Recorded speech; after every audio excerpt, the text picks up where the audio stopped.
राधा स्वामी जी एक भाई था जिसकी उम्र 27-28 साल की। उस भाई की शादी को 1 डेढ़ साल ही हुआ था कि उनके घर एक बेटे ने जन्म लिया। परिवार बड़ी खुशी से रहने लगा। एक बार कुछ ही दिन बीते कि उनके घर उनका साला आया और कहने लगा कि काफ़ी टाइम हो गया है, बहन रहने के लिए हमारे घर नहीं आई है। कुछ दिन हम भी अपने भांजे के साथ खेल लेंगे। अगर आप जीजा जी कहो तो हम अपनी बहन को ले जाते हैं। परिवार बहुत अच्छा था तो उन्होंने कहा कि यह भी कोई पूछने वाली बात है, तुम्हारी बहन है, कोई बात नहीं, जितने दिन रखना है रख लो, खेल लो तुम भी भांजे से। अब भाई अपनी बहन को और भांजे को लेकर वहाँ से निकल गए।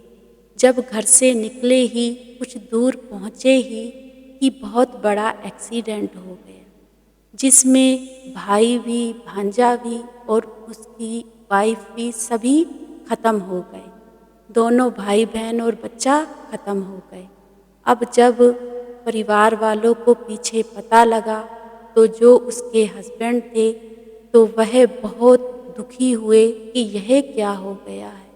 अब जब उस भाई ने यह खबर सुनी कि मेरी तो वाइफ भी ख़त्म हो गई है, मेरा बच्चा भी ख़त्म हो गया है, मेरा साला भी ख़त्म हो गया है, तो उस भाई की आंखों से एक भी आंसू नहीं गिरा और वह भाई डिप्रेशन में पहुंच गया। और बहुत डॉक्टर आए, रुलाने की उसको कोशिश की, इंजेक्शन लगे, लेकिन वह भाई रोने का नाम ही नहीं ले रहा था। बहुत उसको रुलाने की कोशिश की लेकिन उसके मन में यह बात घर कर गई कि यह हुआ तो हुआ कैसे। अब ऐसे ही समय बीतता गया लेकिन वह जो भाई था दिन ब दिन उसकी हालत ऐसे ही बिगड़ती ही जा रही थी। अब उस भाई के 2 बड़े भाई भी थे। जब यह चीज़ उनको दिखी कि हमारा छोटा भाई तो अब बिल्कुल ही पागलों जैसी हरकतें करने लगा है, तो उनके मन में लालच आ गया। उस भाई की जो भाभी थी दोनों, उसके मन में भी लालच आ गया कि अब तो अच्छा हुआ है, इसका तो घर परिवार हो गया है सारा खत्म, अब यह भी पागलों की तरह हरकतें करने लगा है, तो अब जितनी जायदाद है वह सारी हमारी ही होगी। अब बड़े भाई तो कहीं ना कहीं चाहते थे कि चलो कोई बात नहीं है, हम इलाज करा देते हैं, लेकिन उनकी जो घर वाली थी वह कहने लगी कि हमें क्या ज़रूरत पड़ी है इलाज कराने की, इतने तो डॉक्टर आ के देख कर गए हैं, ये तो आँखों से रोता भी नहीं है, इसकी आँखों में एक आंसू भी नहीं आता है, यह बिल्कुल ठीक नहीं होगा, करने दो जो यह करता है। अब वह कभी कभी तो ज़ोर ज़ोर से चिल्लाने लगता, अपनी वाइफ को आवाज़ें लगाने लगता, अपने बच्चे को आवाज़ें लगाने लगता, तो उनके घर परिवार वाले बड़े दुखी हो गए। ऐसे ही समय बीतता गया। अब एक दिन उन्होंने सोचा कि क्यों ना इसको घर से निकाल देते हैं, जहाँ मर्जी जाए। तो वह जो भाई था, दोनों भाइयों ने क्या किया, उसको धक्के मार के घर से निकाल दिया। जब घर से निकाल दिया, अब वह तो डिप्रेशन में था, पागलों जैसी हरकतें करता था, सब कुछ भूल चुका था। अब वह भाई घर से निकल गया। जब घर से निकला तो दर बदर की ठोकरें खाने लगा। जब ठोकरें खाने लगा, कभी कभी तो सारा सारा दिन वह भाई भूखा ही घूमता रहता था। जब कभी उसको कहीं भूख लगती तो किसी के आगे हाथ फैलाकर मांगने लगता था कि मुझे कुछ खाने के लिए दे दो, तो वह भाई अपना पेट भर लेता था। ऐसे ही दिन बीतते गए। एक दिन वह भाई मांगते मांगते किसी सत्संगी के घर पहुंच गया। जब सत्संगी के घर पहुंचा तो वहां जाके वह भाई घर के आगे बैठ गया। सत्संगी भाई ने देखा कि यह हमारे घर के आगे आकर कौन बैठ गया है, तो सत्संगी ने पूछा, भाई तुम्हें क्या चाहिए? तो हाथ फैलाकर कहने लगा कि कुछ खाने को दे दो। तो सत्संगी भाई ने खाने को दिया। अब सत्संगी भाई उस भाई से कहने लगा कि भाई तुम कहाँ से आए हो? तो अब उस दिन वह भाई बड़ी तेजी तेजी से रोने लगा। रोई जा रहा था, रोई जा रहा था, लेकिन उसको कुछ भी याद नहीं था। तो वह भाई बस उस सत्संगी भाई से कहने लगा कि मुझे यहीं पर कुछ काम दे दीजिए, मैं तुम्हारे घर पर ही काम कर कर अपना खाना पीना खा लिया करूँगा। अब जो सत्संगी भाई था उसने सोचा कि यह काम तो करने लायक लग नहीं रहा, यह तो बहुत ही डिप्रेशन में है, मुझे ये शक्ल सूरत से तो लगता है कि यह अच्छे परिवार से है, लेकिन इसकी हालत तो बहुत ही बुरी हो चुकी है। अब सत्संगी भाई को उस पर बड़ी दया आई, तो उस भाई ने अंदर बुला लिया। अब डॉक्टर के पास सत्संगी भाई ने उसका इलाज करवाया। डॉक्टरों ने कहा कि इसकी जो पिछली याददाश्त है बिल्कुल जा चुकी है, यह भाई को बहुत बड़ा कोई धक्का लगा है, यह डिप्रेशन में है। तो सत्संगी भाई भी ज़मीन जायदाद से बहुत अच्छा था, खुशी था। तो उस भाई ने कहा कि पैसे की कोई परवाह मत करो, इस भाई का अच्छे से अच्छे इलाज करो, यह भाई ठीक हो जाना चाहिए। अब डॉक्टर अब घर पर ही आकर उस भाई का इलाज करते थे, उसको दवाई वगैरह देते थे। अब वह भाई धीरे धीरे ठीक होने लगा। अब उस भाई को थोड़ा थोड़ा याद आने लगा। तो जब उस भाई को याद आया तो उस भाई ने सारी बात सत्संगी भाई को बताई। जब सत्संगी भाई को बात बताई तो सत्संगी भाई की भी आंखों में आंसू आ गए। तो उस सत्संगी भाई ने उस भाई को अपने गले से लगा लिया। सत्संगी भाई के भी घर कोई औलाद नहीं थी। तो सत्संगी भाई ने कहा कि बेटा आज से तू ही मेरा बेटा है, इस घर का तू ही वारिस है।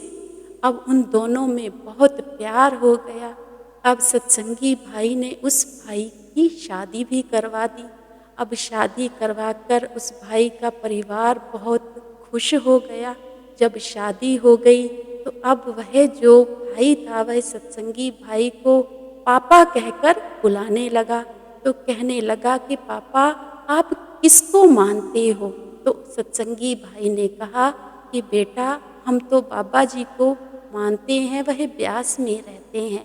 तो वह भाई कहने लगा कि मुझे भी वहाँ पर जाना है।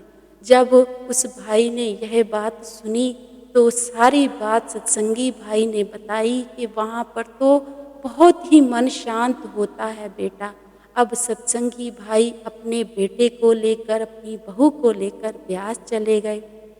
वहाँ जाके सत्संग सुने।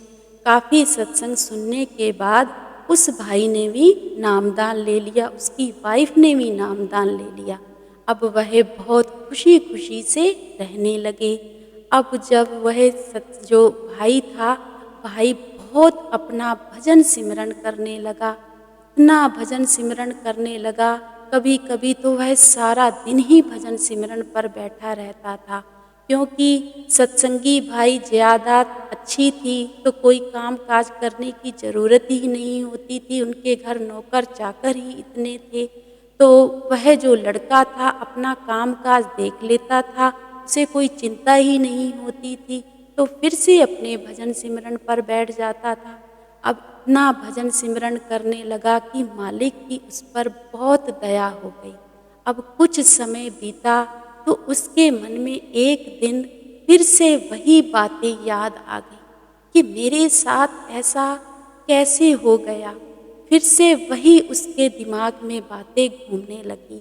तो जो उसकी वाइफ थी वह कहने लगी कि क्यों आप मन दुखी कर रहे हो, शायद मालिक ने यही लिखा था, ऐसा ही होना था। तो फिर उसकी वाइफ ने पूछा कि यहाँ तुम पहले रहते थे तब आप क्या बाबा जी को मानते थे? तो उस भाई ने कहा कि नहीं, हम बाबा जी को क्या, हम तो किसी को भी नहीं मानते थे। तो उसकी वाइफ ने कहा कि यह तो फिर एक मालिक ने जरिया बनाया है, क्यों आप रो रहे हो? तो वह भाई कहने लगा कि मेरा मन कर रहा है एक बार मैं अपने घर जाकर देखूं कि मेरा घर और मेरे भाइयों की क्या हालत है। तो उसकी वाइफ कहने लगी कि क्यों चिंता कर रहे हो, आपका मन है आप जरूर जाओ, लेकिन मैं नहीं जाऊंगी। अब वह भाई अपने सत्संगी भाई से पूछकर अपने घर गया। जब उस घर में पहुंचा तो क्या देखते हैं कि उस घर का तो पूरा का पूरा वातावरण ही खराब हो गया। उनके भाई तो बिल्कुल ही गरीब हो चुके थे।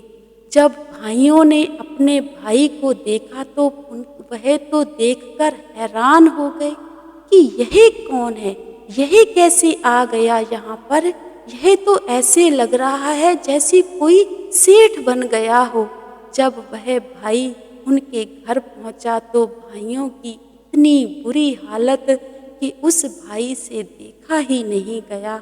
अब वह भाई कहने लगे कि तुम्हें तो हमने छोटे भाई बहुत ढूंढा था, तुम कहाँ चले गए थे। तो छोटे भाई ने आगे से कहा कि मेरे भाइयों, क्यों झूठ बोल रहे हैं, आप लोगों ने तो मुझे धक्के मारकर इस घर से निकाला था, मेरा इलाज भी नहीं कराया था, और आप कह रहे हो कि हम तुम्हें ढूंढते रहे। ऐसे होते हैं क्या भाई?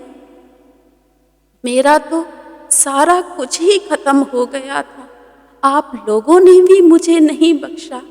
अब भाई बहुत रोने लगे और कहने लगे कि भाई, तुझे तो हमने धक्के मार दिए थे, हमारे साथ भी ऐसा ही हुआ है।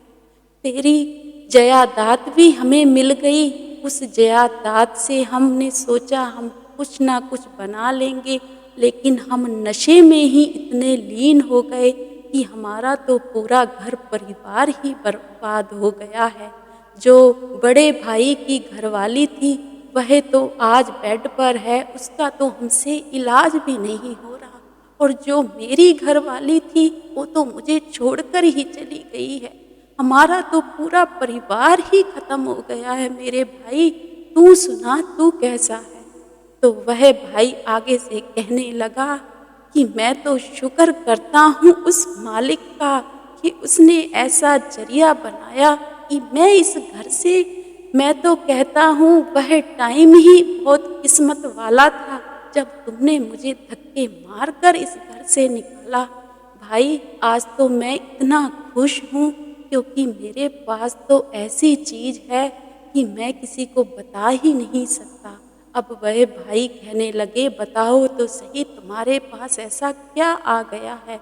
तो वह कहने लगा कि मेरा गुरु ही मेरा सारा कुछ है। अगर आज शायद मेरा गुरु मेरे साथ नहीं होता ना, तो शायद मैं तुम्हारे सामने आज खड़ा ही नहीं होता। पर आज तुम लोगों को देखकर मुझे बहुत दुख हो रहा है। भाई, मैं तो तब भी तुमसे बहुत प्रेम करता था, आज भी तुमसे उतना ही प्रेम करता हूँ, लेकिन अगर तुम भी अच्छे बनना चाहते हो तो अभी भी तुम्हारे पास वक्त है। नशे छोड़ दो और जिस राह पर मैं चल रहा हूँ उस राह पर चलो। लेकिन भाई, आपने तो मेरा साथ छोड़ दिया था। एक ऐसा इंसान मुझे मिला जिसने मेरी तकदीर ही बदल दी, मेरा सारा कुछ ही बदल दिया। अगर तुम भी बदलना चाहते हो तो तुम भी बदल जाओ, वहाँ ब्यास पहुँच जाओ, वहाँ जाकर गुरु के हो जाओ, क्या पता मालिक तुम्हारी भी बेड़ा पार कर दे। तो वह भाई रोने लगे और कहने लगे कि हमें माफ़ कर दो, हमें माफ़ कर दो। तो वह भाई, छोटा भाई कहने लगा, मैं माफ़ करने वाला कौन होता हूँ, माफ़ तो सतगुरु ही करते हैं, मैं कुछ भी नहीं होता हूँ। यह कहकर छोटा भाई वहाँ से चला जाता है। और छोटा भाई जब घर जाता है तो बहुत ही परेशान होता है, और वह तब भी अपने गुरु के आगे यह अरदास करता है कि हे सतगुरु, मेरे भाइयों को भी बख्श लो, मेरे भाइयों को भी बख्श लो, उन्हें भी सद्बुद्धि दे दो। क्योंकि जो मालिक से जुड़े होते हैं ना, वो कभी किसी का बुरा नहीं चाहते हैं। लेकिन जो मालिक की रूहें होती हैं, उन्हें मालिक कैसे अपनी ओर खींचता है, यह हमें भी नहीं पता होता। लेकिन जब हमारे साथ ऐसा होता है ना, तब तो हमें लगता है कि शायद हमारे सारे दरवाजे ही बंद हो गए हैं। लेकिन हमें यह नहीं पता होता कि आगे का दरवाज़ा पता नहीं मालिक ने कितना बड़ा खोला हुआ है।